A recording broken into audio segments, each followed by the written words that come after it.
quieran. Lo que sí les digo es que los talleres son materias que se cursan de manera distinta a todo el resto de las materias. ¿Por qué? Porque son talleres, son prácticos.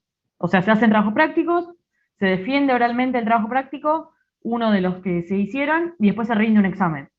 No es primer parcial, segundo parcial. Entonces, quizás al que no se siente tan cómodo haciendo trabajos prácticos, estar con los dos talleres al mismo tiempo, donde tenés dos grupos, donde tenés fechas de entrega de trabajo y qué sé yo, bueno, por ahí te resulta pesado, por ahí no. Eso depende de cada uno.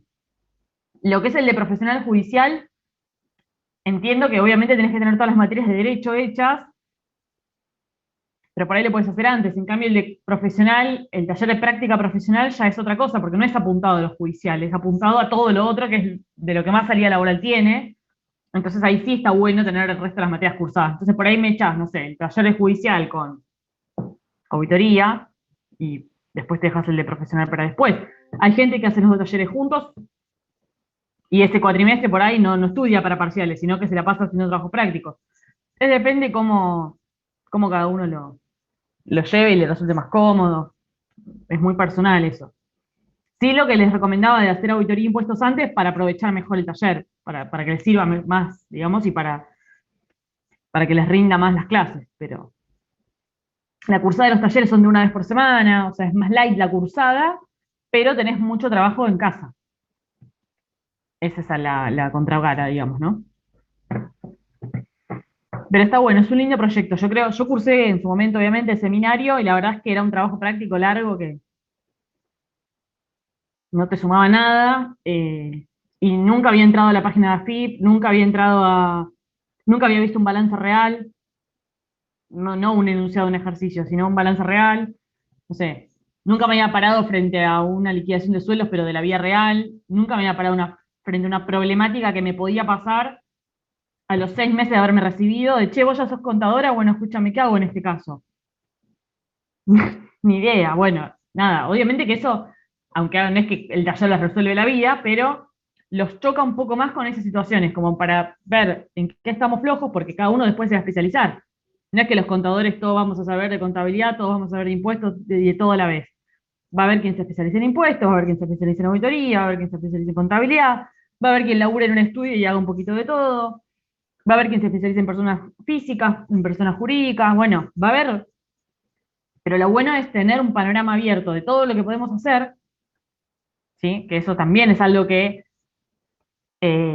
que no nos dicen tanto en la carrera. O sea, vos cursás materia, materia, materia, materia, pero les puedo asegurar que ustedes van después, si ven la ley de incumbencia, si ven todo lo que podemos hacer como profesionales, y es mucho más de lo que por ahí en la carrera nos damos cuenta de lo que podemos hacer. Y cada uno se irá perfilando en base a su experiencia, en base a lo que se sienta más cómodo, en base a su experiencia laboral también. La idea de esto es darles herramientas básicas como para salir siendo profesionales de la facultad, que se sientan profesionales, no que acabaron de terminar la carrera y tienen que empezar de cero, sino que se sientan como que tienen una herramienta y que si no saben hacer algo, ¿dónde ir a buscarlo? ¿No? Es lo que yo les digo, a mí no me interesa que sepan la norma de memoria, la RT. Me interesa que sepan interpretarla, me interesa que sepan buscar la información que necesitan, me interesa, ¿por qué? Porque mañana sale una RT nueva y no la van a haber cursado en contabilidad financiera, pero de todas maneras ustedes tienen que saber cómo impactan las RT anteriores, cómo se lee, cómo se interpreta, todo ese tipo de cosas. La normativa contable no se suele modificar constantemente, la verdad. La normativa impositiva recontra se modifica constantemente. Entonces, todo lo que yo curso en Impuestos uno, por ejemplo, nada de eso está vigente ahora. Casi nada. Y eso no me hace que no sé nada de impuestos. Y no, bueno, pero yo sé cómo leer las modificaciones, leer las resoluciones, cómo impactaron en lo que yo estudié. Después, si no me dedico a impuestos, bueno, obviamente que no voy a estar 100% actualizada, pero en el caso de que el día de mañana lo tenga que hacer, bueno, ¿a dónde voy a ir a buscar la información? Eso es un poco lo que se ve en el taller, ¿no? Para que cada uno tome lo que más le sirva. Eh, pero bueno, ya llegarán y ya verán lo que les parezca mejor y cómo viven la experiencia, digamos. Y además, la materia es muy nueva. O sea, esta materia nació en primer cuatrimestre del 2019 con la reforma del plan. Entonces este es el quinto cuatrimestre. Cuando ustedes lleguen en un par de cuatrimestres más, bueno, va a estar todavía más cuidada y más optimizada, digamos, ¿no? Pero bueno, Carlos fue el precursor de esta materia. Él armó junto conmigo y con otro equipo el contenido, y el contenido se ve en todas las cátedras el mismo. Así que por más que no la curse con la cátedra de él, en otra cátedra van a ver el mismo contenido. Cambia que el dictado de clases y cómo ustedes se sientan más cómodos en la cursada, ¿no? Obvio. Bueno, estamos hablando de cualquier cosa, ¿no? ¿Qué onda? ¿Ustedes ya están tipo a punto de recibirse, taller? Vamos a lo que nos compete en el día de la fecha, ¿les parece? Queríamos ver si te Eh, olvidabas que era mañana, entonces. ¿Qué? Queríamos ver si te olvidabas que era mañana el examen, por No, eso. yo chicos, yo por ustedes, o sea, el examen es mañana. Si ustedes quieren, nos quedamos hablando, me traigo una cerveza y hablamos de otra cosa, pero digo, me Estamos parece que, como todos hartos. Ya no claro, queremos saber más. no, igual les digo, Si esto en algún momento realmente termina, o si es una ilusión de la vida que vamos a estudiar tipo eternamente. sí, no, el taller es una de las últimas materias, te lo juro. Eh, a ver, yo lo que les recomiendo, creo que la otra vez, que en el repaso del primer parcial les dije lo mismo. No recomiendo que esta clase sea una clase que nos queme el cerebro y que los tengamos hasta las 11 de la noche viendo conceptos. ¿Por qué digo esto? Porque mañana rinden el viernes también, porque necesitan descansar y estudiar cada uno por su cuenta, y porque también ya vienen de tener clases intensas en los últimos cuatrimestres, las últimas semanas, los últimos días, ¿sí? Vienen de la clase del viernes, tuvieron el fin de semana largo. Hoy yo me gustaría a mí aprovecharlo para hacer un repaso general de todos los conceptos que se vieron en la segunda parte, ya sea que porque entren en el segundo parcial, o en el recuperatorio, o en el final, o donde sea. O sea, yo les voy a repasar todo. Obviamente que no entra todo en la segunda parcial, como pasó en el primero, ¿no? Y que me hagan alguna que otra pregunta puntual que les quede colgada. Vi un par que hay en el foro que no las voy a contestar. Pero digo, no recomiendo que esta sea una clase donde se vayan mega cargados de cosas, y no recomiendo que sea una clase que los alivie, ¿no? Que les ordene un poco las ideas y que les oriente para dónde estudiar o para dónde terminar de estudiar, porque imagino que ya estarán súper mega estudiados. Y nada, mañana tienen la teoría, tienen un día de descanso, ¿no? Laburo y demás, pero digo, día de nada de examen y el viernes en la práctica.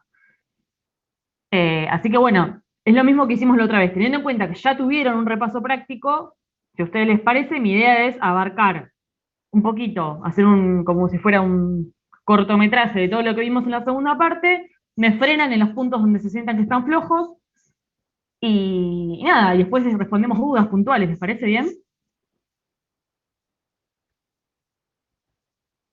¿Sí? ¿Alguno tiene alguna cuestión, comentario? Antes de empezar, aclaro tema administrativo. El parcial se toma de la misma manera que el anterior, ¿sí? La teoría es por forms, la práctica es de la misma manera que la anterior, se les sube el enunciado, ustedes mandan la resolución. Les ruego, les imploro, no nos pongan en una situación de compromiso con el tema de las entregas. Cada uno sabe, ¿no?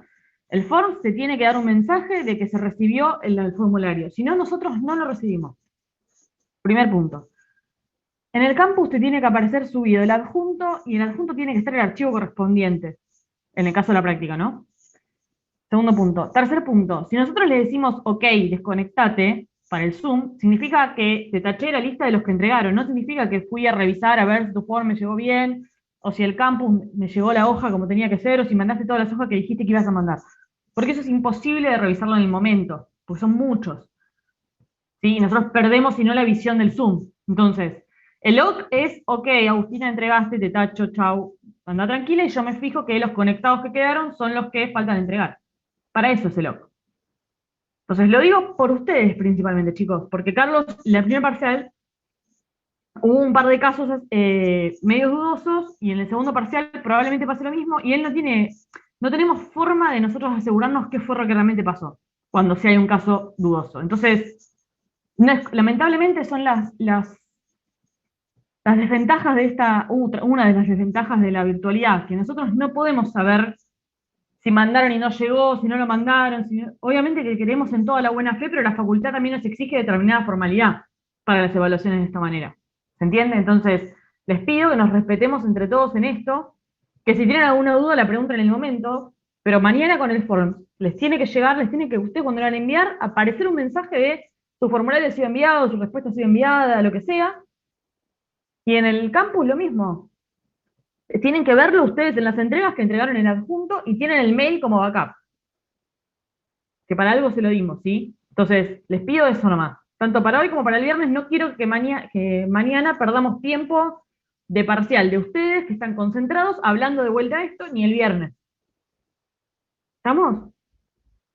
Me puse medio así como seria, pero en serio les digo, porque es un tema que después los termina perjudicando a ustedes, chicos. Karina levantó la mano. Sí. Yo te consulto, si de casualidad al mandar el form no llegase ningún mensaje de que se envió, te avisamos envió. en el momento, ¿cómo hacemos? Porque queda sin enviar. Miren, chicos, la otra vez, de las 70 y pico que rindieron, hubo un chico que tuvo un problema y el mensaje que le tiró es error. O sea, directamente la página le tiró error. Nada, o sea, si no te aparece el mensaje, es que no se envió. En el momento me decís, che, puse enviar y no se me envió y vemos cómo lo resolvemos, pero, digamos, se tiene que aparecer el mensaje. No falla esto. Bien. Y no te aparece el mensaje porque no se envió.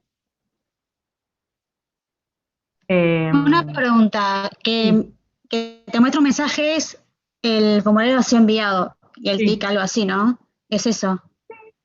Tu respuesta ha sido enviada, el formulario ha sido enviado. Sí. No sé, una confirmación de que se envió el formulario. Es eso. ¿Sí? Anto, ¿tenemos las 2 horas para el... No me acuerdo cómo fue el primero. Entiendo que para la teoría sí. La teoría sí. La otra vez tuvieron las 2 horas, ¿verdad? Yo ya me olvidé, por eso te pregunto. Sí, tuvimos las 2. Sí, fueron 2 horas. Para El el formulario se práctico, cierra a las 2:30, 11. Después de las 11 no se puede mandar. Ok, perfecto. A las 9 nos conectamos, ponemos el formulario en el campus, entran, se acuerdan, ¿no? Con el usuario de la facultad. Bien. ¿Y el práctico son 2 horas y media o van a ser 2 horas otra vez? Lo vemos y lo decimos en el momento. Depende de la longitud del parcial, lo tengo que terminar de confirmar. Pero eso, quédense tranquilos porque tiempo van a tener. Recuerden que el tiempo que les demos, seguramente sean 2 horas y media, el tiempo que les demos incluye el envío del parcial. No podemos quedarnos otra vez hasta las 12 de la noche recibiendo parciales. Respetemos a los compañeros, porque el compañero que se apuró para sacar la foto y mandarlo a tiempo, no puede ser que haya tenido media hora menos que el que estuvo sacando fotos hasta las 12 de la noche. Entonces, se los digo no solo por acá, me pasó en otros cursos, o sea, en general, respetémonos, ya saben cómo es. La otra vez les dije, practiquen sacar fotos y mandárselas al celular en PDF a ver cuánto tardan. Bueno, en el momento, pero no me sale, pero ¿cómo era? No, chicos, no me banco esas cosas ya. Instancia de segundo parcial. Esas cosas no, porque nos ponen a nosotros en un compromiso y no está bueno. Entonces fuimos claros en el primer parcial. Dejamos pasar algunas cuestiones, bueno, en el segundo parcial no hay tutía en estas cosas. Esté yo, o esté Rodrigo, o esté Pablo, quien sea, tenemos toda la misma instrucción, ¿sí? Y no nos queremos poner en el momento heavy, no, te voy a hacer entregar igual como si te sacara la hoja como estás en un parcial. No, pero tampoco nos pongan a nosotros en esa situación, ¿sí? Lo mismo para el recuperatorio, lo mismo para el final, lo mismo. Lo digo ahora porque después no nos vamos a ver más, o sea, nos vamos a ver directamente en la instancia. ¿Estamos? Profe, hay una consulta. ¿Podemos tener la planilla de F impresa? Mirá, O sea, yo para no perder tiempo para hacer el cuadro. en principio, no, mirá, la idea es que no, pero, a ver, si estuviéramos en la facultad te diría que no, porque es una ventaja tuya respecto al que no la tiene, digamos, de tiempos, o sea, el tiempo que está previsto para el examen está previsto para que hagan todo lo que tienen que hacer, básicamente. El que lo quiera hacer en Excel, después pasarlo a mano, bueno, es un riesgo que cada uno corre, pero digamos, la cosa preimpresa no sé, preferiría que no, en lo posible. No te va a no te va a cambiar la aguja a hacer, si es que se toma F, hacer el cuadro o no.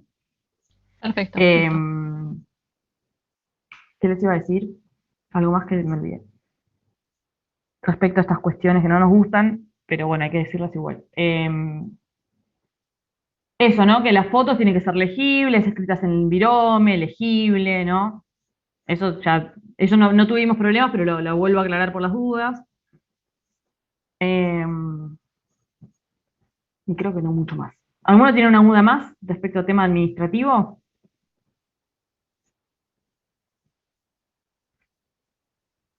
Bien, respecto al tema notas, antes de que me lo pregunten, yo les dije que como el recuperatorio es el miércoles y nosotros tenemos el martes libre, digamos, en cuanto a que no hay clases, eh, tenemos que hacer igual el momento del cierre de curso. Entonces, para que tengan un día más para estudiar, unas horas más, yo les voy a subir las notas al campus el lunes, en algún momento del lunes.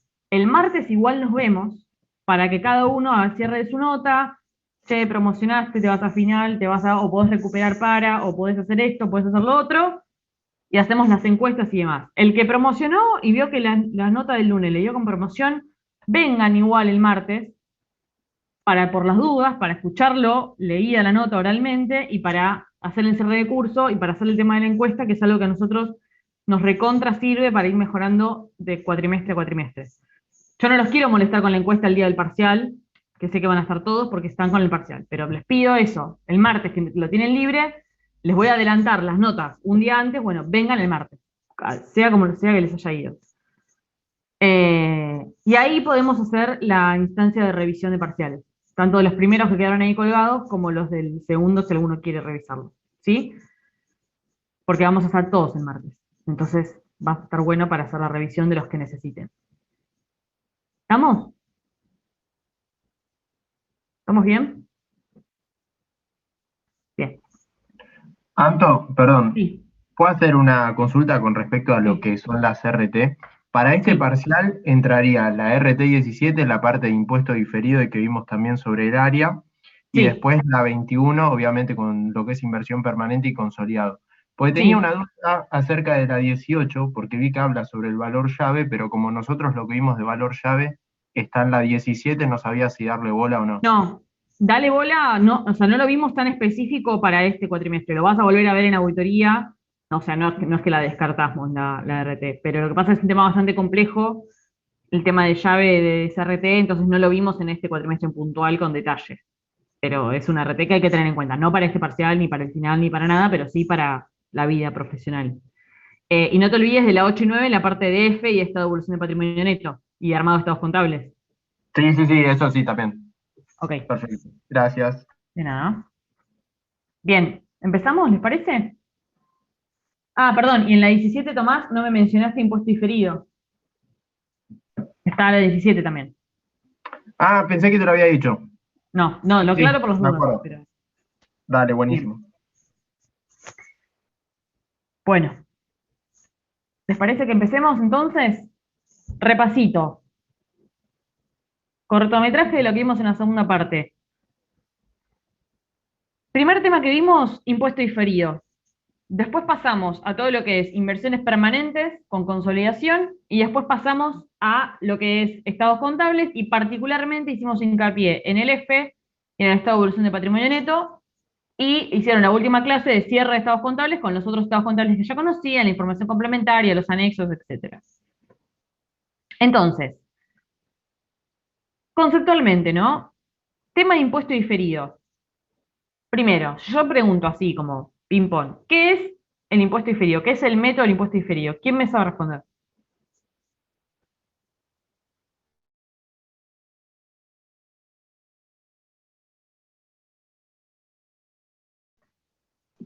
Considerando que la teoría es mañana, me gustaría que alguien Impuesto tome la fijado posta. a método las de ganancias. registración. A ver, levante la mano si quiere. A ver, Melody. Reconocer contablemente el efecto fiscal de un hecho económico Ujú. en el periodo en que se devengó el hecho económico. Ok. Y ahora, eso es lo que dice la presentación. Ahora decímelo con Sí. tus palabras, quiero ver si se entiende. Imputar el resultado por impuesto a las ganancias en el ejercicio en el que se devengó y no en el posterior cuando voy a pagarlo. En otras, quizás, Bien. palabras más a mí entender. Bien, en el ejercicio, vos me dijiste, en el ejercicio en que se devengó y no en el posterior cuando voy a pagarlo. En el que se devengó el hecho económico sobre el que estoy Sí, calculando. perfecto. Sí. ¿Qué es en el que se devengó en el hecho económico? Estamos seguros, estamos de acuerdo, es el efecto fiscal de un resultado reconocido en base con los criterios contables, digamos, reconocerlo en el periodo en que se devengó, independientemente del momento de Y que su se haya impacto pagado. en la declaración jurada de impuestos a las ganancias. Porque puede ser algo que se haya pagado o puede ser un crédito que yo me pueda computar más adelante. Sí. No necesariamente es algo que se pagó más adelante. Entonces, ¿cómo hago yo para saber? ¿No es un método? Claro, es O un sea, método, lo que dijo claro, Mireia al es principio, es una un método de metodología. registración, ¿sí?, del impuesto a las ganancias. Nosotros sabemos que el impuesto a las ganancias, como todo impuesto, es un resultado negativo para el estado contable. Entonces, sabiendo que es un impuesto, que es un resultado negativo, cuyo valor va a estar dado por multiplicar el resultado del ejercicio por una tasa X, que en 25, 30, 35, lo que ustedes quieran, decimos, bueno, ok, entonces yo podría decir que el resultado de impuesto a las ganancias de un ejercicio es el 30% del resultado contable. Y ahí decimos, no, no puedo decir eso. ¿Por qué? Porque la base para calcular el resultado contable, el resultado del ejercicio, perdón, que toma el criterio impositivo es distinta a la que toma el criterio contable. Entonces, ¿qué sucede? Que el impuesto que calcula quien liquida el impuesto no es el mismo que el que yo hubiese aplicado de aplicar la tasa al resultado contable. ¿Por qué? Porque tenemos diferentes normativas de evaluación y de consideración de ingresos y gastos. Entonces, ¿qué pasa? Frente a esas diferencias que yo tengo entre mi criterio contable y el que se usa para liquidar impuestos a las ganancias en cuanto al reconocimiento de ganancias o resultados positivos o resultados negativos. El método de impuesto diferido dice, si las diferencias entre ustedes son permanentes, no hay nada que hacer al respecto. Ahora, si las diferencias son transitorias, yo quiero que vos, que estás haciendo el balance, reconozcas el efecto contable del impuesto. Porque si vos sabés que hoy tenés diferencias con el de impuestos, pero que en algún futuro las vas a revertir, entonces vos devengás el impuesto correspondiente al ejercicio según tu criterio, y la diferencia entre lo que vos devengues como resultado contable de impuestos a las ganancias y lo que efectivamente pagues en la declaración jurada de impuestos a las ganancias se considerará un activo o un pasivo por impuesto diferido. ¿Por qué un activo o un pasivo? Porque puede pasar que mi cargo a impuestos sea menor que el que voy a pagar en la declaración jurada, o que mi cargo de impuestos sea mayor al que voy a pagar en la declaración jurada. Si mi cargo por impuestos, según el razonamiento contable, sin tener en cuenta las diferencias permanentes, porque lo permanente no puedo hacer nada, si mi cargo por impuestos es menor al que voy a pagar en la declaración jurada, ¿qué me va a pasar? Bueno, voy a tener un activo por impuesto diferido, porque quiere decir que cuando yo revierta las diferencias, cuando las diferencias que tenemos entre el impuesto y yo se reviertan en el futuro, me va a generar un mayor saldo a pagar. Un menor saldo a pagar, porque yo sé que en este ejercicio yo devengué menos impuesto del que estoy pagando. El resultado negativo es menor a la provisión de impuestos a las ganancias. Entonces, quiere decir que la diferencia es un activo por impuesto diferido. A lo inverso, si yo considero que mi cargo por impuesto a las ganancias, calculado sin las diferencias permanentes, es un importe y la declaración jurada me hacen pagar menos, bueno, no es que voy a devengar menos resultado negativo, no, yo devengo el resultado negativo considerado bajo el criterio contable neto diferencias permanentes y la diferencia la considero como un pasivo por impuesto diferido. Porque, ok, no lo pago en la declaración jurada de este ejercicio, pero sé que cuando el de impuestos se ponga de acuerdo conmigo en las diferencias transitorias, estas diferencias transitorias me van a generar un mayor saldo a pagar. Entonces, cuando ustedes van a la normativa y buscan la definición de activo o de pasivo por impuesto diferido, van a encontrar esta concepción de hay activo por impuesto diferido cuando la reversión futura de las diferencias temporarias entre los criterios contables y los impositivos generarán una menor carga fiscal, un menor impuesto a pagar, no sé bien exactamente cómo lo dice. Habla de reversión futura, porque si se entiende que es una diferencia actual, pero que es transitoria, estoy pasándome en que sé que si es transitoria es porque en algún momento se va a revertir. Lo mismo en los pasivos. Ahora, con lo permanente no genera saldos de impuesto diferido, porque en lo permanente nunca voy a tener que pagar impuestos sobre esto que es permanente. Nunca va a estar considerado dentro del cálculo del impuesto a las ganancias. Entonces no tiene sentido que yo devengue un impuesto que no va a estar considerado dentro de la liquidación. Pero sí tiene sentido que yo devenga en el impuesto un ejercicio, del ejercicio digo, el cargo resultado que yo considero que por el criterio del devengado correspondería a este ejercicio. Pero que el de impuestos, por su criterio impositivo, lo va a impactar en otros ejercicios. Ejemplos: amortizaciones de bienes de uso, previsión de créditos incobrables, resultado por tenencia de bienes de cambio, son todos resultados que podemos llegar a tener diferencias de criterio entre nosotros, pero que se van a revertir en el futuro. Ahora, gastos no computables, el impuesto a las ganancias, por ejemplo, hice una donación y el impuesto a las ganancias es no deducible, para mí sigue siendo un resultado negativo, pero el de impuestos nunca me lo va a restar del impuesto a pagar. Por lo tanto, no tiene sentido que yo reconozca un activo por impuesto diferido por ese resultado. No, porque no se va a revertir en el futuro, porque es algo que es no deducible en impuesto a las ganancias. O si yo tengo un resultado positivo que está exento del impuesto, si está exento, nunca voy a pagar impuestos sobre ese resultado. Entonces lo permanente no lo tengo que tener en cuenta para el cálculo del impuesto diferido, lo tengo que eliminar, lo tengo que netear del resultado contable. ¿Estamos bien? ¿Qué pasa en el caso del activo por impuesto diferido originado en quebrantos impositivos?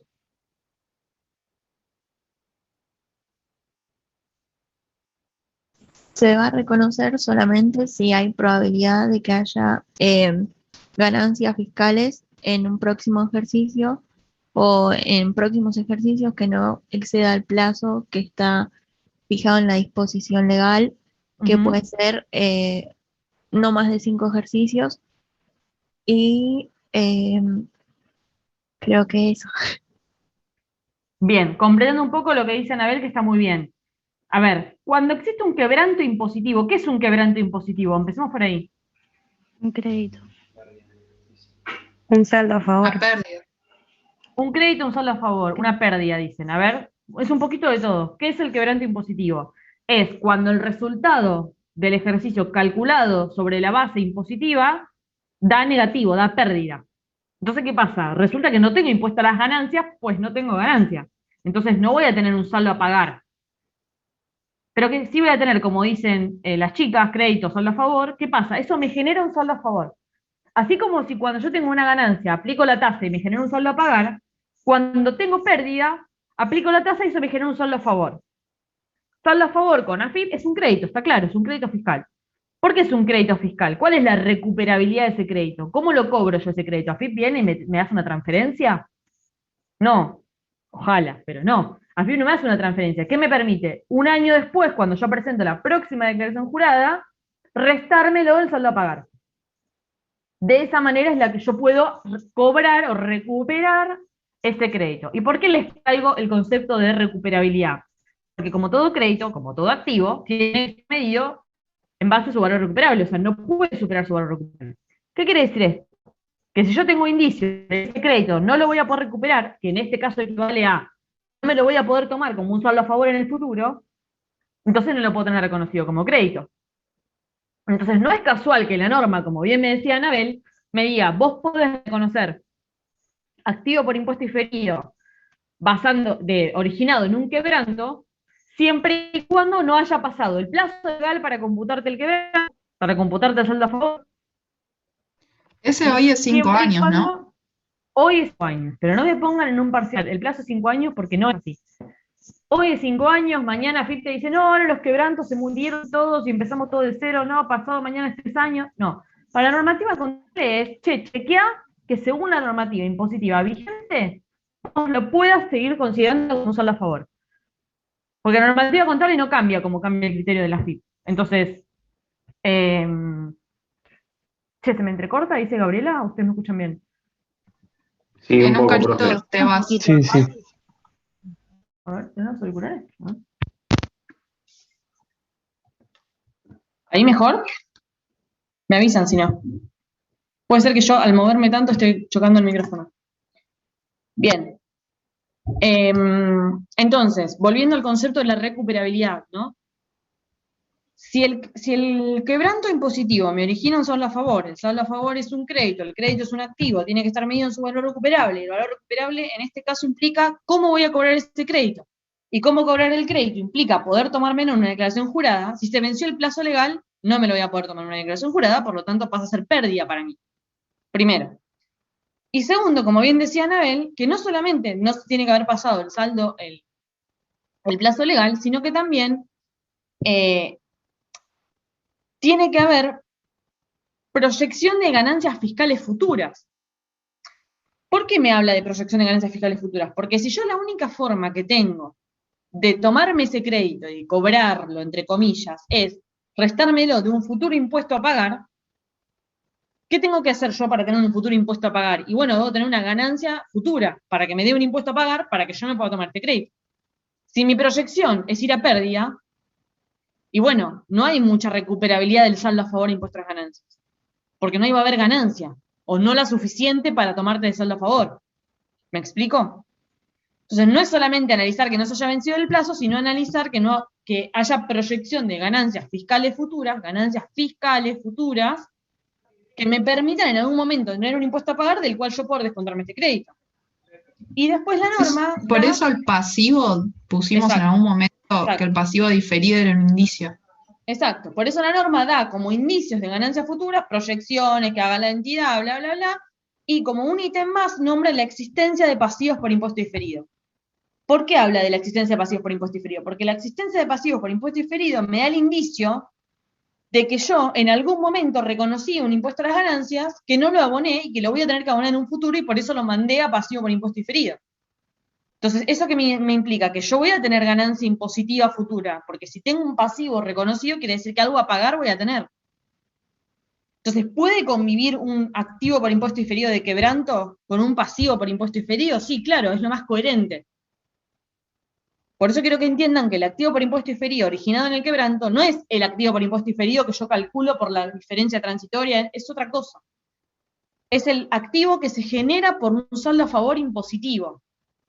Porque en vez de la declaración jurada que hizo mi amigo el de impuestos, en vez de darle provisión de impuestos a ganancias a pagar, le dio negativo, le dio a favor. ¿Estamos? Bien, ahí me preguntan, ¿la diferencia de inversiones PPP permanente? Sí, a ver, hoy por hoy la normativa no toma como resultado positivo el RIP. La normativa de ganancias. No me quiero meter en la ley de impuestos a las ganancias porque no es tema de esta clase. Entonces, ¿qué pasa? Si yo reconocí como resultado positivo el RIP de mi controlada, ok, pero no va a ser tenido en cuenta la declaración jurada de impuestos a las ganancias. Entonces, va a ser una diferencia permanente. ¿Estamos bien? ¿Podemos cerrar el tema de impuesto diferido? Y después, para el tema del cálculo, es práctica, chicos, ¿eh? Vieron que los ejercicios son muy parecidos entre sí, porque no hay muchas más variantes que se les pueda dar. Ustedes tienen que saber analizar cuándo es positivo y cuándo es negativo, y cuándo se genera un activo o un pasivo por impuesto diferido, y saber registrar el asiento correspondiente.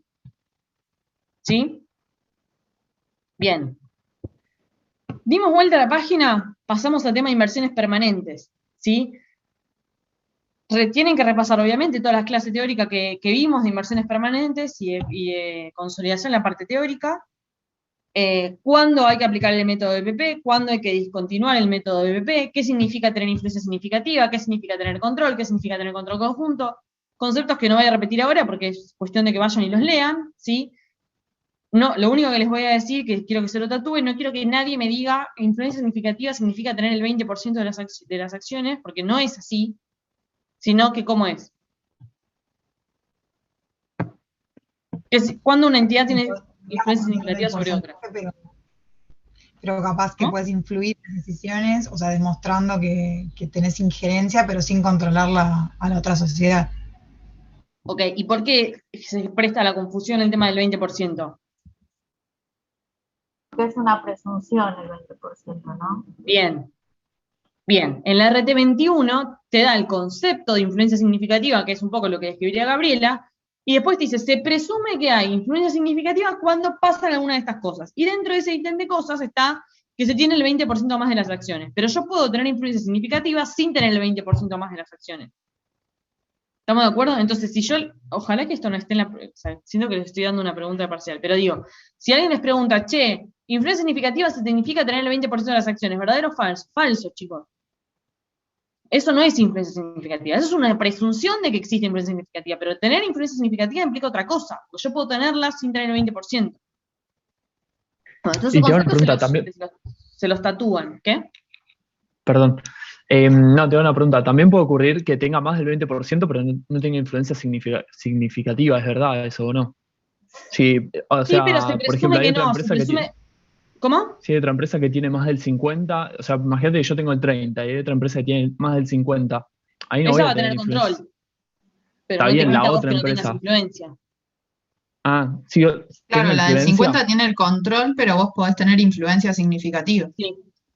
Ok. Porque el 20% es una presunción de que existe influencia significativa, porque no es un porcentaje menor. Ok. ¿Estamos de acuerdo? Bien. Después, métodos de consolidación, sí, consolidación total, consolidación proporcional, qué significa cada uno, en qué momentos usan cada uno. Y el tema de reconocer la inversión BPP, ¿qué es lo que implica? Porque la consolidación, ustedes saben que los estados contables consolidados es parte de la información complementaria que presenta la consolidada, la controlante. O sea, la controlante, cuando hace sus estados contables, ¿qué presenta? En su activo presenta inversiones BPP tanto. Pero además, si está obligada a consolidar, que ustedes ya se van a estudiar cuándo está obligada a consolidar o no, tiene que presentar como información complementaria los estados contables consolidados suyos con las controladas. Entonces, si la empresa tiene control conjunto, ¿sí? Y tiene que consolidar de manera proporcional, ¿qué significa? Que va a sumarse, ¿qué? El porcentaje de los activos y el porcentaje de los pasivos de los resultados de la controlada. Entonces, elimina la parte de inversión BPP porque la línea de inversión la reemplaza, ¿por qué? Por el porcentaje de activo, por el porcentaje de pasivo, por el porcentaje de resultados. Entonces, ¿por qué? Porque ¿qué es la inversión BPP? ¿Qué significa BPP? Valor patrimonial proporcional. Valor patrimonial proporcional. Es decir, implica que yo agarro el patrimonio neto de mi controlada, lo multiplico por el porcentaje de tenencia, después vamos a ver la eliminación de no trascendidos, no importa eso ahora, quiero que se lleven el concepto, y eso lo considero como que esto es lo que vale mi inversión. Mi inversión es el 50% del patrimonio neto de mi controlada. Eso lo hago en mis estados contables. Ahora, cuando voy a hacer los consolidados, digo, bueno, borro la línea de inversiones BPP y lo reemplazo porque en vez de reconocer el 50% del patrimonio neto, me sumo el 50% de la caja, el 50% de la mercadería, el 50% de los bancos, el 50% de las deudas, el 50%. ¿Se dan cuenta? Obviamente que el resultado es el mismo. Mi patrimonio neto no varía, el mío, como controlada. Por eso cuando ustedes hacen la consolidación, llegan al mismo patrimonio neto que tenían antes de consolidar. ¿Por qué? Porque reemplazaron un activo, que es la inversión en BPP, por la composición de toda esa inversión. ¿Me siguen? Bien, ahora, cuando hacen consolidación total, ¿qué pasa? ¿Qué se suman? Se suman el 100% de la controlada. Así como tienen el balance de la controlada, se lo suman al 100, más allá de las eliminaciones. Se lo suman al 100. Y como se lo suman al 100, tienen que reconocer en una línea entre el pasivo y el patrimonio neto, ¿qué? La participación minoritaria. La participación minoritaria. ¿Por qué? Porque yo no tengo el 100%. Tengo el 80%. Entonces yo me sumo el 100 de todos los activos, me sumo el 100 de todos los pasivos, me sumo el 100 de los resultados, bueno, reconozco en una línea la participación minoritaria, es decir, me resto el 20% que no es mío, básicamente. Minoritario, o sea, del que tiene el 20%, o de los que tienen el 20%. La participación minoritaria en la consolidación proporcional no existe, porque si yo ya me sumé solo lo que me correspondía, entonces no necesito reconocer aparte lo que no me corresponde. ¿Estamos de acuerdo? Bien.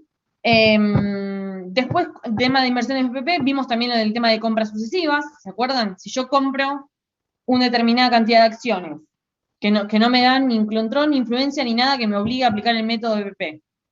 Entonces aplico método de costo común, no dejo valor de costo de adquisición, y después resulta que compro más acciones, sucesiva, sigo comprando acciones, y hasta que llego a un monto que me obliga a aplicar el método BPP, ¿qué pasa ahí? ¿Qué tengo que hacer con la evaluación?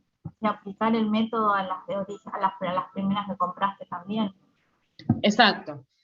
Todo me tiene que quedar evaluado al BPP. Entonces, todo lo anterior lo tengo que revertir y volver a calcular en base al BPP. Si yo reconocí un resultado originado en la inversión anterior que con el método del BPP no hubiese reconocido, lo tengo que revertir. Si el resultado del ejercicio anterior lo haré con área. Si el resultado de este ejercicio lo revierto contra el mismo resultado. ¿Estamos de acuerdo? Llevo toda la inversión al método BPP. Y después, cuando voy a reconocer el resultado de inversión permanente, voy a tener que tener en cuenta en qué momento hice las compras para ver qué porción del resultado me corresponde. ¿Se acuerdan que hicimos ese ejercicio? ¿Se acuerdan de eso? Bien. Después, si vendo la inversión, esto es como un bien de uso. Se da de baja todo el valor de la inversión, de la llave de negocio, las amortizaciones acumuladas, se compara con el precio de venta de la inversión y la diferencia es un resultado por venta. ¿Me siguen? Obviamente que si vendo la inversión voy a tener que evaluar la inversión hasta el momento de la venta, o sea, voy a tener que tener los estados contables de la controlada hasta ese momento para poder hacer la evaluación y ahí compararlo con el precio de venta. Y se dan de baja todos los activos que tengan que ver con la inversión. Eso también lo vimos. Bien.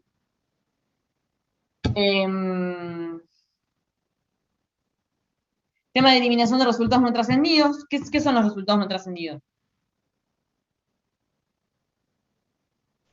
Aquellos que no salen del grupo económico. Operaciones entre compañías. Operaciones entre compañías que no salen del grupo económico. ¿Y en qué casos no se eliminan esas operaciones? Evaluada a valores corrientes. Si ambas compañías valoran valores corrientes, esas operaciones no se eliminan. Ok, todo eso en el caso de que les toque en algún ejercicio, ya sea en este parcial o en el final o en el recuperatorio, en donde sea, va a estar aclarado el método de evaluación de las dos compañías, ¿sí? Se elimina efectos del cálculo de la participación y efectos de cálculo del resultado. ¿Sí? Bien. Pasamos entonces a lo que es F, estado de evolución. Bien. Tanto el F como el estado de evolución de patrimonio neto, dos de los 4 estados contables fundamentales o principales, que son ¿cuáles? Estado de situación patrimonial, estado de resultados, estado de flujo de efectivo y estado de evolución de patrimonio neto.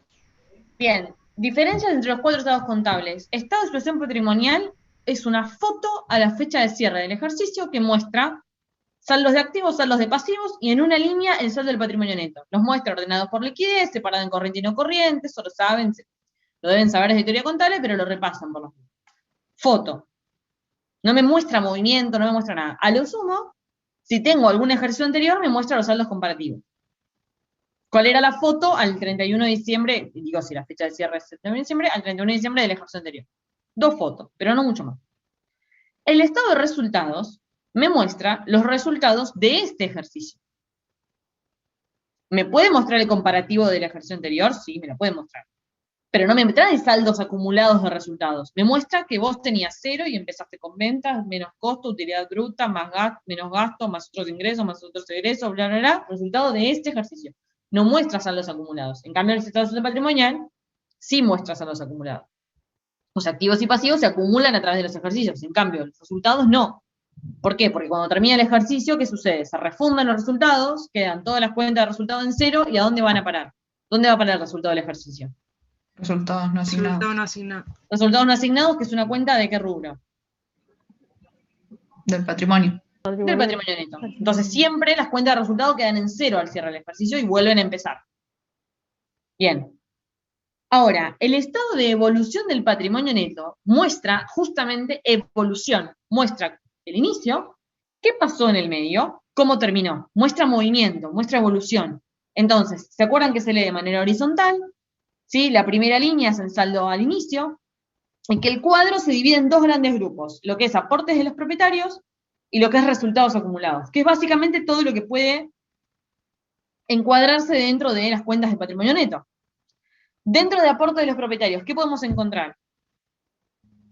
Capital, ajuste de capital, aportes irrevocables. Prima de emisión. Prima de emisión. En el chat. Perfecto.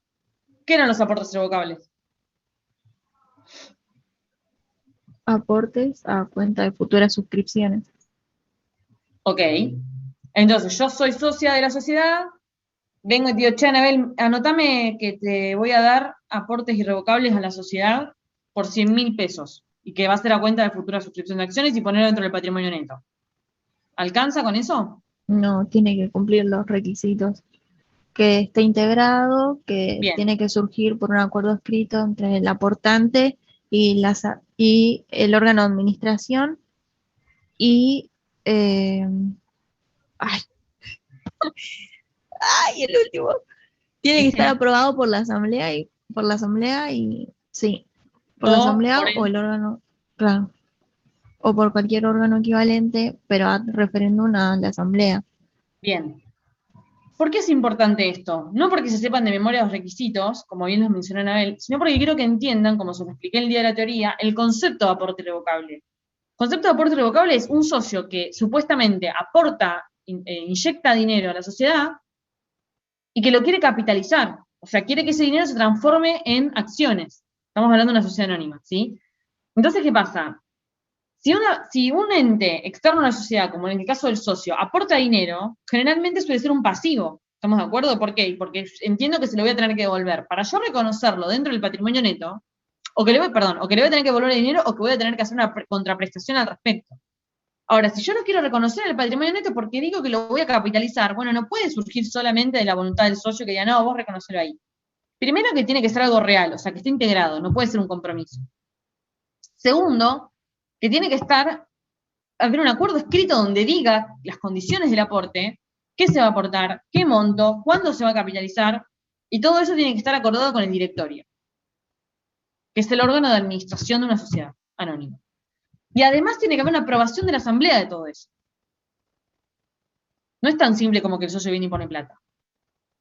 ¿Estamos de acuerdo?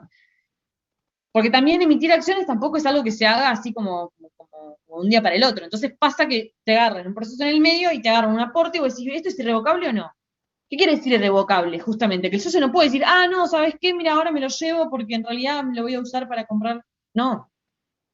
Una vez que está el acuerdo escrito, la aprobación de la asamblea, se integró el aporte, es justamente irrevocable. El socio no lo puede volver a retirar. Entonces, fíjense qué importante que es cómo se expone en un estado contable. No es lo mismo tener una deuda que tener una parte del patrimonio neto que todavía no se capitalizó. Para nada es lo mismo. ¿Sí? Bien, y del lado de los resultados acumulados podemos tener los no asignados, que siempre dentro de los no asignados va a estar ¿quién? El del ejercicio, porque el del ejercicio va a estar no asignado. ¿Por qué? Porque se asigna en la asamblea posterior al cierre del ejercicio. ¿Sí, chicos? ¿Me siguen? Yo digo asamblea en términos generales, pero es reunión de socios, o sea, depende del tipo societario, que es el órgano que se reúne, ¿no? Bien. Entonces, el resultado del ejercicio siempre es una modificación del estado de evolución del patrimonio neto que impacta en resultados no asignados, ya sea sumando o restando en función de si el ejercicio es positivo o negativo. Después, puede haber reservas, ¿sí? Las reservas que hago sobre los resultados, pueden estar las reservas que hago por el tipo de evaluación, por ejemplo, si hice un saldo de revaluación de bienes de uso, o si tengo un criterio de mantenimiento de capital físico, voy a tener diferentes tipos de reservas. Si mi controlada hizo una reserva y yo le tengo de revaluación de bienes de uso, yo tengo que hacer la reserva también, por el porcentaje, digamos, reservas que sean. ¿Y qué movimientos pueden tener? Y bueno, en un ejercicio, ¿qué pueden pasar? ¿Puede haber modificaciones en el capital? Sí, claro. Puede aparecer un aporte revocable, puede aparecer una emisión de acciones, puede aparecer una emisión de acciones con prima, puede aparecer una distribución de dividendos, que generalmente suele pasar. Entonces, la distribución de dividendos, ¿cómo impacta? Y depende en qué se vayan los dividendos. Si se van en acciones, bueno, no van a modificar el patrimonio neto, porque saldrán de resultados no asignados y impactarán en acciones a emitir. Ahora, si los dividendos se distribuyen en efectivo, bueno, disminuyen el patrimonio neto. O si los resultados no asignados se impactan, se destinan los honorarios del director, bueno, si no se había provisionado antes, bueno, se va a tener que reconocer la disminución de resultados acumulados ahí. Entonces, sobre cada decisión que modifica el patrimonio neto, que generalmente suele surgir de la asamblea o del propio resultado del ejercicio, ustedes van a tener que analizar cómo impactan en el patrimonio neto. Después vimos el concepto de área, ¿se acuerdan? De ajuste de resultados de ejercicios anteriores, que en la RT está mejor dicho como modificación de resultados de ejercicios anteriores.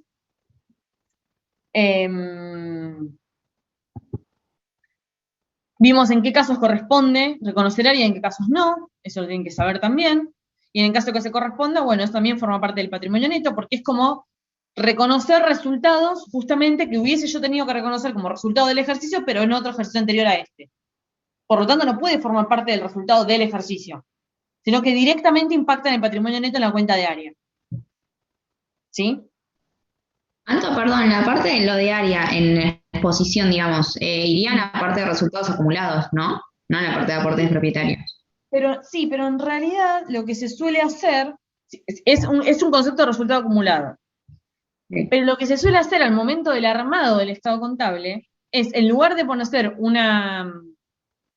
lo que dice Facundo Meilán, perdón. En lugar de reconocerlo como una columna que diga área, lo que se hace es decir, a ver, si vos reconociste un área, un resultado del ejercicio anterior de, vamos a suponer, disminuyendo 100.000 pesos, lo que te hacen hacer es disminuir el saldo inicial de resultados no asignados en 100.000 pesos, ¿y contra qué iba ese área? Vamos a suponer que yo evalué mal bienes de cambio. Entonces, disminuir el saldo inicial de bienes de cambio. Cuando vos mostrás el comparativo en la parte de la estación patrimonial, disminuir el saldo inicial de bienes de cambio. Entonces vos no ves área escrito, pero ves que tenés menos bienes de cambio y menos resultados no asignados. Y en las notas aclarás, área reconocido en el ejercicio. Por tal motivo, tiqui, tiqui, tiqui, tiqui, tiqui. Pero te hacen modificar los saldos comparativos. Entonces, en todo lo que es el estado de patrimonial, modificás la parte comparativa. Y en el estado de evolución de patrimonio neto, modificás, como dice Facundo, la línea de saldo inicial. Hay personas que lo que hacen es poner saldo inicial como estaba, y en una línea abajo, área, como para separar la modificación. Pero, ¿dónde va a impactar? ¿Qué es lo que se modifica del saldo inicial? Los resultados no asignados. ¿Sí? Yo no los quise complicar con esto ese día porque no vamos a haber armado a ese nivel de andar modificando lo comparativo, pero en realidad lo que se hace es eso, es exponer los saldos comparativos como hubiesen sido si yo hubiese registrado correctamente el ejercicio anterior. Que ustedes saben que el área puede ser por un error o bien por cambios de criterio. ¿Sí? Y siempre que hablamos de errores de estimación, tengo que tener en cuenta, analizar por dónde está el error y si el error o la diferencia de estimación no surgió por elementos nuevos. Porque si yo digo, al final el año pasado no previsioné a este cliente como incobrable y ahora me vengo a enterar que se le prendió fuego en la oficina, bueno, eso no es que yo me equivoqué el año pasado. Eso es un resultado de este ejercicio. Bueno, pero la factura que me debe es del año pasado. Bueno, no importa, porque el hecho que me hace a mí considerarlo como incobrable es de este ejercicio. Entonces no es un área. ¿Me siguen? Ahora, cambio de criterio de amortización de bienes de uso. Cambio de criterio de la evaluación de una inversión, porque antes era al costo y ahora pasó a ser BPP. Bueno, no es un error, pero tampoco es un resultado del ejercicio nuevo. Entonces, va como área. ¿Me siguen? Bien. Último tema F. Así como dijimos, estado de evolución patrimonial, foto. Estado de resultados, resultados del ejercicio. Estado de evolución de patrimonio neto, evolución. El F explica una variación, ¿sí? La justifica. ¿En qué foco, en qué hace como si hiciera un zoom, como una lupa, en lo que es efectivo y equivalentes de efectivo? Entonces, ¿es el rubro caja y bancos? No, no necesariamente. El rubro caja y bancos seguro, pero además pueden considerarse como equivalentes de efectivo determinadas partidas que por ahí están consideradas como inversiones transitorias en el estado de evolución patrimonial, y está bien, pero si tienen determinadas condiciones de liquidez, de fácil convertibilidad, de corto plazo de realización, de bajo riesgo al cambio de valor, bueno, pueden ser a efectos del F consideradas equivalentes de efectivo. Entonces, el F hace una lupa sobre esas cuentas y dice, a ver, ¿cuánto tenía al inicio y cuánto tengo al cierre? Esto. Entonces, la variación, ¿cuál fue? Esta, más o menos. Perfecto. ¿Cómo explico esa variación? Yo lo que quiero mostrar ahí es el efectivo y los equivalentes. No me interesa nada que no haya tocado efectivo, en este estado particular. Entonces, la explico a través de considerar que la empresa realiza 3 tipos de actividades, la empresa o la entidad. Operativas de inversión o de financiación. Entonces, yo quiero mostrar cuáles movimientos de esas 3 actividades impactaron en el efectivo y por lo tanto justifican la variación. Porque yo quiero explicar la variación, ese es el objetivo del F. Entonces, de todas las actividades de financiación que hay, ¿cuáles tocaron efectivo? Bueno, si yo tomé préstamos y recibí efectivo, bueno, evidentemente esta sí. Ahora, si yo devengué intereses de ese préstamo y no lo pagué, ¿me tocó efectivo? No, no me interesa la actividad de financiación. ¿Me siguen? Si yo distribuí dividendos en efectivo, pero no los pagué, ¿es una actividad de financiación? No, porque no me tocó el efectivo. Bueno, en actividades de inversión, lo mismo. Adquisiciones de bienes de uso. Si yo compro un bien de uso, pero no lo pagué porque me lo financiaron, ¿tocó el efectivo? No, por lo tanto no es un egreso de efectivo originado en una adquisición de bien de uso, pues no tocó el efectivo, entonces no me interesa para este estado. ¿Sí? Bien, ahora, distinto es si yo adquirí un préstamo para comprar un bien de uso. Entonces, ¿qué pasa? Yo me financié con una entidad que me dio plata y yo con esa plata fui y compré un bien de uso. Eso sí representa un movimiento de financiación y un movimiento de inversión, un ingreso y un egreso. Todo lo que es inversión y financiación se expone por el método directo, es decir, siempre señalo cuánto ingresó, cuánto egresó, directo. Por compra, por pago, por venta, por lo que sea, por cobranza, por lo que sea, lo pongo detallado. Método directo. ¿Qué pasa con las actividades operativas? Que tienen que ver con las actividades del giro habitual de la empresa, que obviamente tiene mucho más volumen de cantidad de operaciones que lo de inversión y de financiación. Se supone que la entidad hace las operaciones de inversión y de financiación son operaciones identificables dentro de lo que es la entidad. Yo las puedo identificar y decir, entró o salió tanta plata por esto. Ahora, el operativo, y bueno, no, porque es un montón de ventas, cobranzas, pagos, pagos de sueldos, pagos de impuestos, de crédito, bueno. Entonces, ¿qué pasa ahí? La norma me dice, bueno, vos podés hacerlo por el método directo también, es decir, por las ventas cobré esto, por los pagos de compra de mercaderías, esto, por los pagos de gastos de administración, esto, por los pagos de gastos, que esto ustedes lo vieron en un método directo, un ejercicio, o pueden hacer el método indirecto. Si yo les digo, ustedes hagan el F con método indirecto, lo que van a hacer en forma indirecta es solo el operativo. Lo de inversión y lo de financiación siempre se hace en forma directa, aunque el F diga presente el F por el método indirecto, se refiere al operativo, siempre. Entonces, ¿y qué significa hacerlo desde el operativo? Significa partir del resultado del ejercicio, ajustarle al resultado del ejercicio las partidas que o bien no representen movimientos de efectivo, o bien si lo hacen corresponden a inversión o financiación, por lo tanto no me interesan para el análisis operativo. Y después considerar como variaciones de efectivo que la variación entre los saldos de activos y pasivos operativos, saldos de créditos por venta, saldos de bienes de cambio, saldo de bienes de cuentas por pagar, saldo de cargas fiscales, todos los saldos que no tienen que ver ni con financiación ni con inversión, sino que tienen que ver con lo operativo. Entonces yo considero que la variación entre un ejercicio y otro es diferencia de efectivo. Ahora bien, porque estoy haciendo desde lo indirecto, entonces considero que todo es y después le saco lo que no es. En vez de ir directo a lo que sé que es, me explico cómo pasa en inversión y cómo pasa en financiación, quiero que por eso diferencien lo indirecto de lo directo. En vez de ir directamente a lo que sé que implicó efectivo, digo, bueno, todo implicó efectivo. Y le quito lo que ya sé que no. Es indirecto, es al revés, es el camino inverso. Entonces, en la variación de créditos por ventas, si yo digo todo implicó efectivo, ¿qué puedo tener que eliminar? Y puede ser que haya reconocido un movimiento en créditos por ventas que no haya implicado una cobranza. Por ejemplo, una previsión de créditos incobrables. Entonces, si yo cuando analicé el estado de resultados me di cuenta de que había una previsión de créditos incobrables reconocida, quiere decir que el saldo de créditos por ventas también está afectado por esa previsión de créditos incobrables. La saco, la neteo de la diferencia. No la tengo en cuenta como una diferencia para poner en el F. Si yo me di cuenta que en el estado de resultados había un resultado por tenencia de bienes de cambio, bueno, cuando analice la variación de bienes de cambio, voy a netear ese resultado por tenencia. Porque si no estoy asumiendo que cualquier variación entre el saldo del inicio y el saldo del cierre de bienes de cambio es movimiento efectivo. Y no, porque yo ya sé que ahí está aumentado el saldo, por ejemplo, por un resultado por tenencia. Entonces, ¿puedo hacer una consulta? Sí. Con la previsión de incobrables, yo tengo un tema ahí.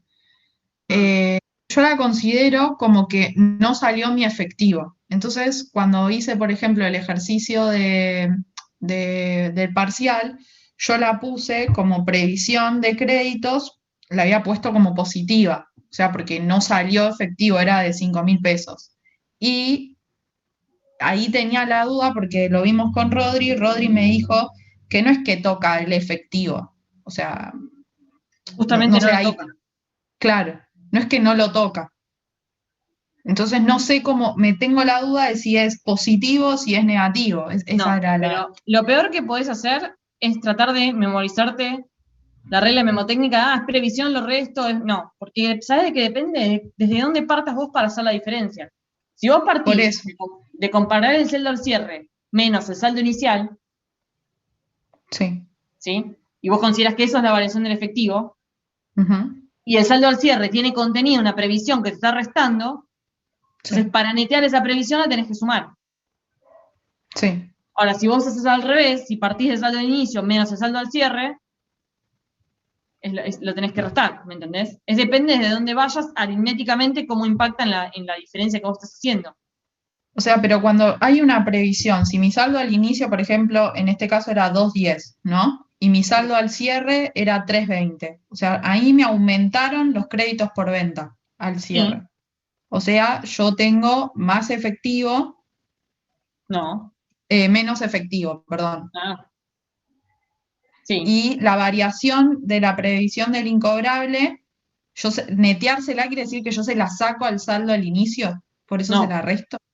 Al saldo al cierre. Porque la previsión de incobrable vos la reconociste en este ejercicio. Bueno. Estoy tratando de recrear el... Sí. Pará,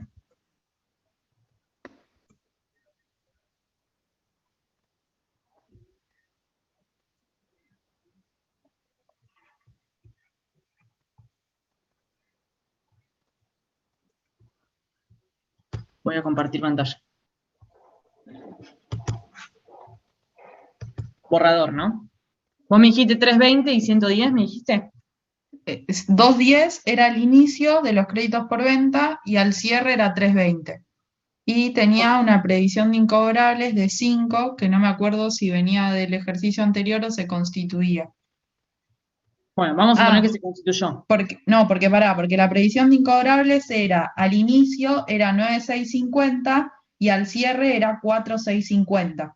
Entonces yo había visto ahí una variación de que había disminuido en 5.000 pesos. Está bien. Rodrigo le puso 5.000 pesos. Claro, yo lo que había hecho era,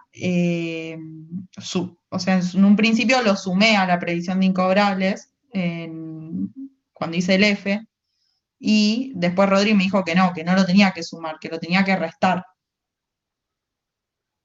O sea, ¿pero cuánto te dio vos la variación? Una cosa es el ajuste al resultado y otra cosa es la variación del crédito. Sí, la variación lo tomó como un recupero de previsión por deudores incobrables, por eso. Claro, porque Claro, en ese caso tenías y ahora tenés 5.000, la previsión fue positiva. Claro, en ese caso tenías un enunciado medio raro que te decía que al principio tenías 9 y al final 4, pero en realidad tenías que tomar los 4, los 5 te mareaban. Bueno, no, está bien, pero ese ejercicio que ustedes vieron es un modelo de parcial. Por eso les digo, si ustedes memorizan, la previsión la sumo, la resto, les pasa esto, que cuando se les cambia un poquito el esquema, no sabemos para dónde arrancar. Entonces, pensemos conceptualmente esto. Yo tenía saldo al cierre del ejercicio de créditos por ventas, 320. Saldo al inicio, 210. Quiere decir que la variación fue que los créditos aumentaron en 110. Entonces, si yo no tuviera previsión de incobrables, ¿cómo pondrían esto en el F? O sea, ustedes tendrían, vamos a suponer que el F tiene efectivos y equivalentes al inicio, no sé, efectivos equivalentes al cierre, variación,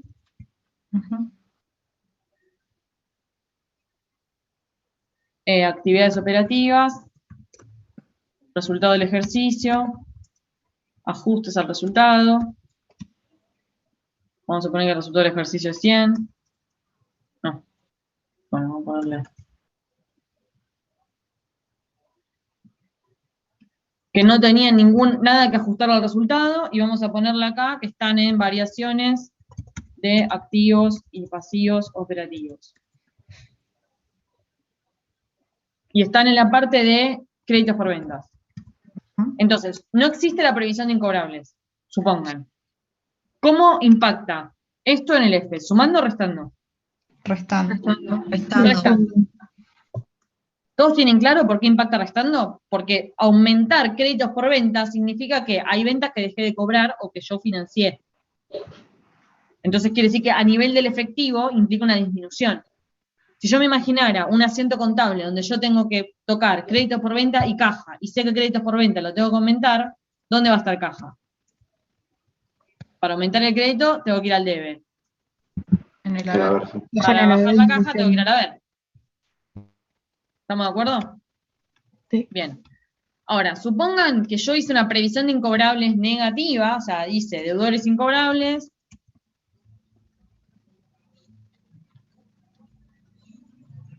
a previsión de deudores incobrables.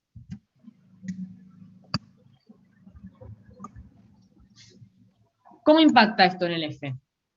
Primero, en el ajuste al resultado, porque sé que este resultado del ejercicio está conteniendo un resultado negativo de 5.000 que no es efectivo. ¿Cómo lo pongo acá entonces? ¿Sumando o restando? Sumando. Sumando. 5.000. Ahora, cuando analizo la variación de créditos por ventas, ¿qué es lo que tengo que analizar? Que al saldo al cierre,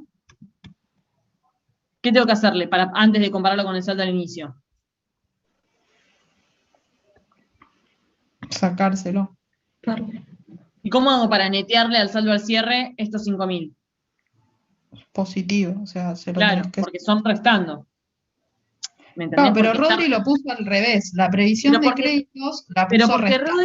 Pero porque en el ejercicio que vos me planteaste hay una recupero de previsión, que es el asiento inverso a este. Claro, recuperar tiene que ser inverso. Porque vos tenías una previsión de 9.000, yo estoy haciendo el ejemplo de una previsión común. Sí. Ahora vamos a hacerle el recupero. Vos tenías al inicio 9.000, al cierre 4.000. Quiere decir que recuperaste 5.000. Sí. Sí. Bueno, por eso. Entonces, fíjense que acá, ¿qué me está diciendo? Que la variación de efectivo es 115.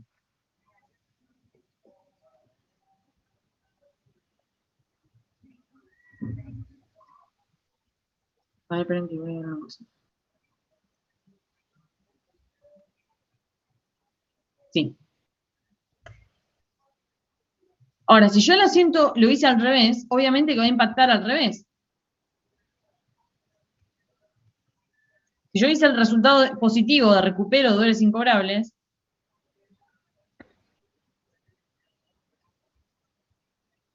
obviamente que acá el resultado a ajustar va a ser negativo, y acá lo voy a restar. ¿Por qué? Porque si, fíjate esto, Lara, si yo no considero el recupero, me hice la variación es 110. Entonces, sí, quiere decir que el efectivo se modificó en 110, pero no, en realidad, parte de estos 320 son 5.000 de una previsión. Entonces, el efectivo en realidad se modificó en 105 porque los otros 5.000 eran de una previsión que recuperé. ¿Me explico? Ok. Entonces, no se memoricen, esto siempre suma, siempre resta, porque el resultado por tenencia, bien de cambio, también puede ser positivo o negativo. Claro, a mí lo que no me quedaba claro es que era un recupero. O sea, yo lo estaba haciendo como de incobrables. Porque salían de un saldo al inicio. Esto es un recupero. Y tenían un saldo al cierre. Por lo tanto, si la previsión disminuyó, quiere decir que es un recupero. Está bien. Perfecto. ¿Estamos? Sí. Bien. Gracias. No, de nada.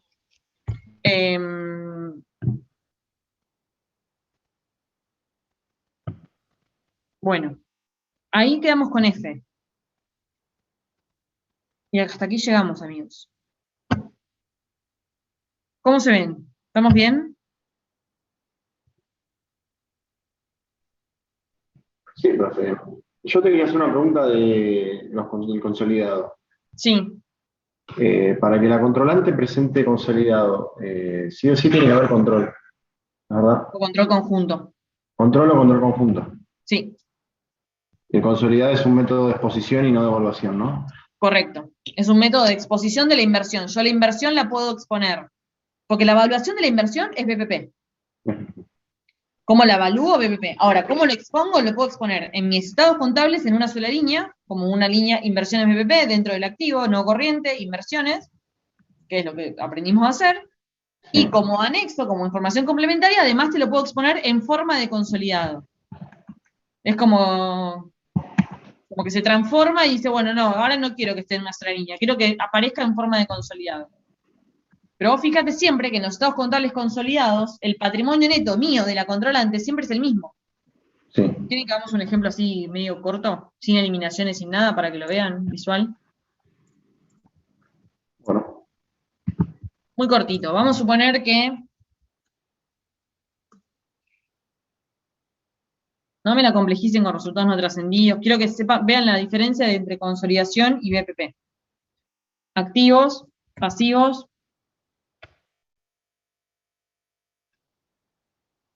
patrimonio neto.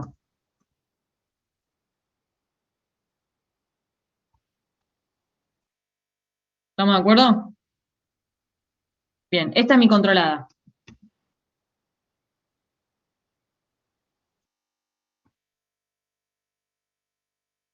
Ahí. Bien. Si yo quiero reconocer que tengo el 50% de esta inversión, yo controlante, ¿qué asiento hago?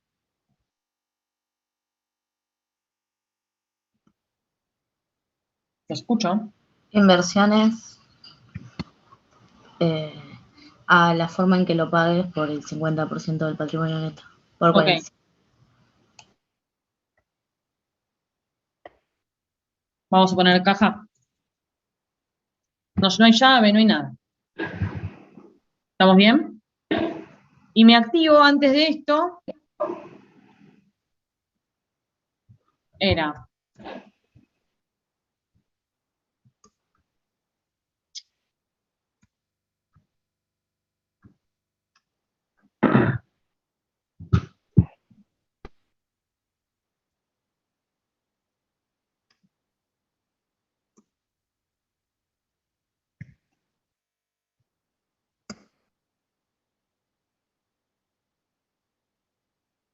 Voy a poner así también.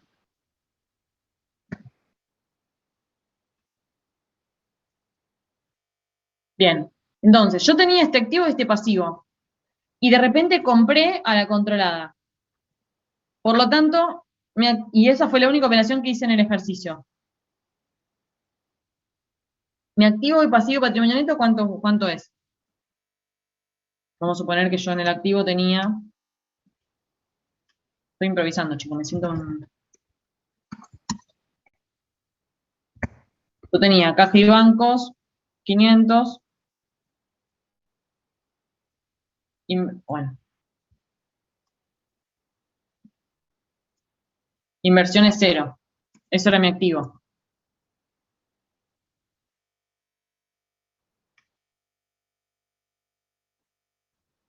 ¿Sí? De repente ahora el cierre, ¿cuánto tengo? Caja y bancos. Disminuye 45, ¿puede ser? Claro. Y aumenta inversiones por 45. Exacto. El activo sigue siendo el mismo porque hice inversiones a caja, pero digamos, tengo caja y banco y tengo inversiones BPP. ¿Estamos de acuerdo? Esto es exponerlo por el método del BPP. Yo presento mis estados contables y digo, activo 500.000, se compone de caja y banco 455, inversiones BP 45. Ahora, en vez de esto, ¿qué puedo hacer? Puedo hacer el consolidado. Y digo,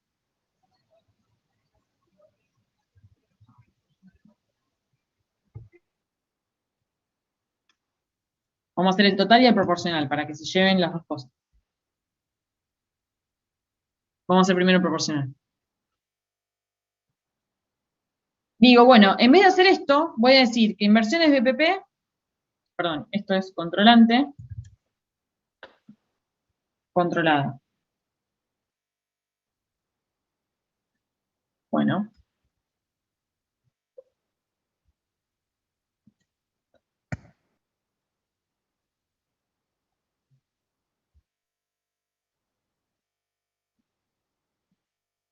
Voy a decir que inversiones BPP es 0. ¿Sí? O sea, le voy a restar los 45. ¿Y qué voy a hacer? Le voy a sumar, ¿qué? los activos y pasivos de la controlada por el 50%, porque estoy en proporcional.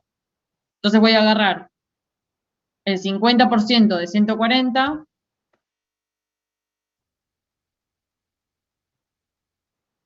voy a agarrar el 50% de 50,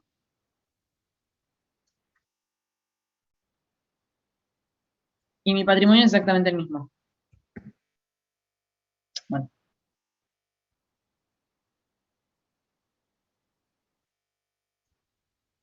Entonces, en el consolidado, ¿qué voy a sumar?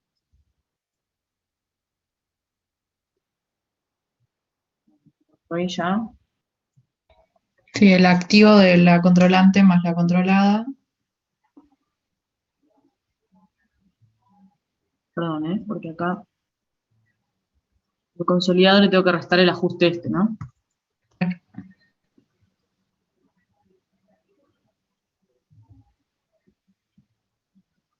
Siempre hacer la cuenta de activo menos pasivo menos patrimonio neto tiene que ser 0. ¿Ven? Entonces, mi consolidado, ¿qué hizo? Incorporó, o sea, eliminó la BPP, que viene de acá, e incorporó la caja, el 50% de la caja de la controlada, y el 50% de los pasivos de la controlada. Mi patrimonio neto sigue siendo el mismo. ¿Por qué? Porque solamente reemplacé un activo por una proporción de un activo y un pasivo.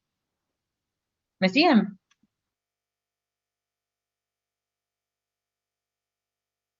¿Seguros? Esto lo voy a borrar para que ahí. Ahora, si yo hubiese hecho la consolidación total, acá proporcional 50%. Si yo hubiese hecho la total,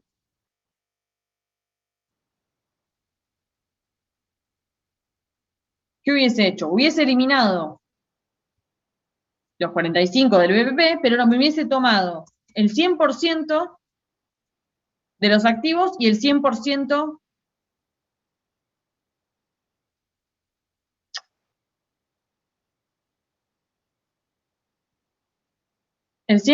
de los activos de la controlada y el 100% de los pasivos. Y si yo sé que mi patrimonio es el mismo, ¿qué me va a pasar acá? No me va a balancear. ¿Por qué?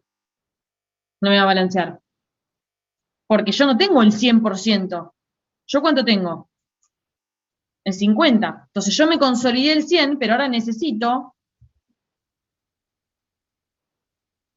exponer la participación minoritaria restando, que es el patrimonio neto, por el 50%, porque es lo que no tengo. Justo elegí un porcentaje que es el que no tengo, ¿no? Y ahí sí el control me va a dar 0. Siempre la participación minoritaria en el signo va a ir para netear, para llevar el control, en este caso. Sí, yo lo puse en realidad negativo, pero es lo mismo, o sea, en el mismo signo que esté el pasivo. ¿Me explico? Yo porque lo hice el control al revés, pero puedo hacerlo así. Ahí. ¿Bien que mi patrimonio siempre es el mismo? Yo soy la controlante. Mi patrimonio neto no cambió, solamente estoy exponiendo. En vez de exponer una línea de inversión, con el consolidado expongo que tengo todo el activo, tengo todo el pasivo, menos la parte que no tengo, justito. Y en la proporcional digo, no, tengo el 50% del activo y tengo el 50% del pasivo. Si yo lo hubiese hecho con otro, justo elegí el 50%, yo podía, yo también. Si yo lo hubiese hecho con otro porcentaje, por ejemplo, con el 70%, yo acá... Tendrías que meter el 30%, claro. Yo acá hubiese tenido que reconocer la inversión BPP por 70%.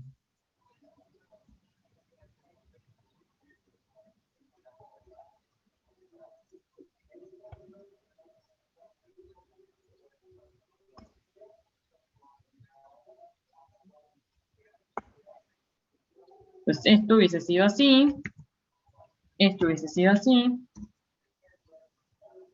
la controlada por el 70. Pues acá me traigo el 70, acá me traigo el 70, y me sigue dando bien. porque activo más pasivo es igual a patrimonio neto. Acá hubiese hecho lo mismo, pero ¿qué pasa? Me hubiese sumado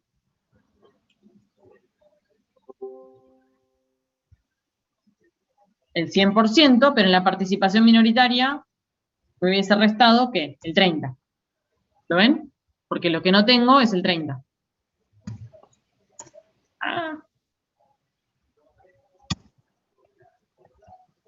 ¿Me siguen? Sí, sí. Por eso la consolidación, acá es total, perdón. Por eso la consolidación es un método de exponer la inversión. Perdón, ¿alguien me habló? No. Porque la evaluación siempre es la misma. La evaluación es BPP. Pero yo lo expongo o como una línea dentro de mi estado de situación patrimonial o como consolidado. Que siempre lo voy a poner como una línea en mi estado de situación patrimonial, pero puedo estar obligado a también tener que presentar los estados consolidados. ¿Sí?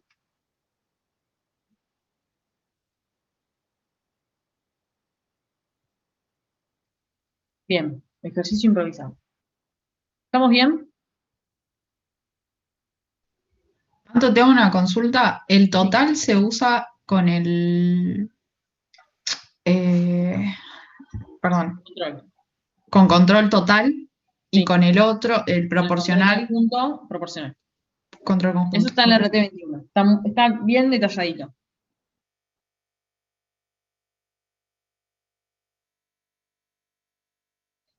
Bueno, gente, ¿les parece si cortamos acá y nos vemos mañana? ¿Se quedan con alguna duda?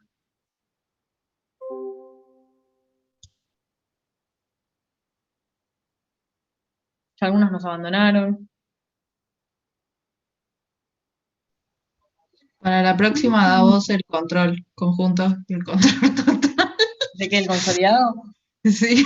No, pero lo que pasó en la clase de consolidado, igual chicos tranquilos porque mañana ya les dije que no iba a entrar y no los voy a traicionar. En la parte práctica no va a entrar, en la teoría puede ser porque la teoría se dio como la gente y está para estudiarla, pero en la parte práctica no va a entrar en la teoría, pero quiero que se lo lleven, como les digo a los chicos del taller, no quiero que apunten en examen nada más, son cosas que tienen que saber, porque no saben cuándo les va a poder tocar trabajar de esto, entonces lo tienen que saber. Obviamente que deberíamos poder abarcar muchísimo más tema de lo que abarcamos, bueno, el cuatrimestre es corto y nada, preferimos hacer más hincapié en algunos temas más básicos, porque esto es más bien específico, ¿no? O sea, estamos hablando de grupos empresarios y no todas las empresas tienen que hacer BPP consolidado, pero digo, conceptualmente al menos lo tienen que tener. Cuando el día de mañana les toque laburar en algo así, van a tener que volver a leer el RT, volver a leer la norma, volver a leer todo, volver a practicar, pero ya van a tener lo base. ¿Qué les iba a decir? Bueno. Nada, gente, mañana, como saben, a las 9, todo cámaras prendidas, eso ya lo saben. Va a estar disponible el formulario. Hasta las 11 van a tener tiempo, cualquier cosa vamos a estar. Yo no sé si voy a estar mañana, pero sí seguramente Rodrigo y Pablo. El viernes nos vamos a ver de vuelta para la práctica. Y ya, o sea, saben, tienen que estudiar, practicar, y si les va mal, tienen una instancia recuperatoria. En el primer parcial la gran mayoría les fue muy bien. Entonces, relajen, ¿sí? ¿Estamos? ¿Alguno me quiere preguntar algo más? Es algo rápido. El NF, ¿qué se considera como... ¿cómo era? Disculpa, que tengo la pregunta. Acá. Sí, ¿qué se considera una actividad extraordinaria, NF? Por ejemplo, siniestros, NF, ¿qué se considera una actividad extraordinaria? No es que se considera NF. Si vos en los estados contables tenés resultados extraordinarios, que son aquellos resultados que no dependen de la decisión del ente, que son identificables, que se identificó la causa y es de poca probabilidad de repetición, que vos lo tuviste que contabilizar en el estado de resultados como un resultado extraordinario, ya cuando armes el F ya lo vas a tener considerado como un resultado extraordinario en el estado de resultados. Vos para armar el F tenés que tener cerrado el estado de resultado. ¿Me explico? Entonces, la pregunta es, ¿qué se considera un resultado extraordinario? Esto que te digo que está en la RT, si no me equivoco, en la 8 o en la 9, de resultados de baja probabilidad de ocurrencia, de que son ajenos a la decisión del ente, que son de fácil identificación y de poca probabilidad de repetición. Por ejemplo, un siniestro. Ustedes tuvieron un caso de F con un siniestro, que vi una pregunta que estaba en el foro. ¿Y qué pasó en el caso del siniestro? Que ustedes, por el siniestro, tuvieron una pérdida, creo que si no recuerdo mal, de una maquinaria, un bien de uso, y a la vez un recupero, una ganancia, porque la compañía de seguros les iba a reconocer un valor X por la pérdida del bien, porque estaba asegurado. Divino. Ahora eso, ¿afectó al F? Porque se les dio de baja un bien de uso y adquirieron un crédito a cobrar con la compañía de seguro. ¿En qué momento apareció el efectivo en todo esto? No toca el efectivo. No toca el efectivo. Entonces, ¿qué es lo que tienen que exponer en el F? Resultado extraordinario, tanto. Y ajustarle tanto la baja del bien como el recupero del seguro, para que el resultado quede en cero en el F. ¿Por qué? Porque el F no tuvo impacto en esto. Porque no cobraron el seguro, ni lo que se perdió fue efectivo. Por lo tanto, no impactó en el efectivo. Ahora, esto no significa que si ustedes no impactaron en el efectivo, no lo ponen y lo ajustan. Así como ponen el resultado del ejercicio ordinario y le sacan todo lo que no es efectivo, ponen el resultado del ejercicio extraordinario, le sacan todo lo que no es efectivo. Justo que acá, todo el resultado no extraordinario era un movimiento que no tocó efectivo. Dos movimientos, mejor dicho, originados en el siniestro. Pero no es no es que se considera para el F, resultado extraordinario, no. Es que ¿qué fue un resultado extraordinario? Que en el estado de resultado está expuesto como un resultado extraordinario, y en el F lo tenés que separar. Primero el ordinario, después el extraordinario. Claro, sí. Y le ajustás lo que no haya correspondido efectivo. No, que justo estaba viendo el ejercicio del F que estaba el siniestro y me quedó la duda qué otra cosa más se podía considerar por eso. Claro, pero quiero que te lleves el concepto de que no es para el F. Es que se considera resultado extraordinario para el armado de estados contables, particularmente para el estado de resultados. Después el F va a tomar la información, así como toma información del estado de situación patrimonial para hacer la diferencia entre activos y pasivos al inicio del cierre, toma información del estado de resultados para hacer los ajustes. Pero no es que se toma para el F, no. Es qué es resultado extraordinario en general. ¿Qué es? Bueno, esto que les decía. Claro, sí. Gracias. ¿Sí? De nada.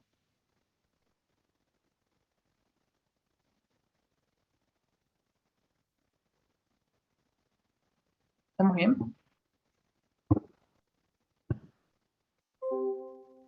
Bien.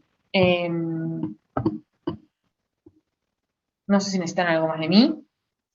Si no, nos vemos mañana o el viernes. La definición está en la RT9, ¿eh? O en la 8. Y si no, en el libro la tenés más explayada, Guillermo, de prima emisión.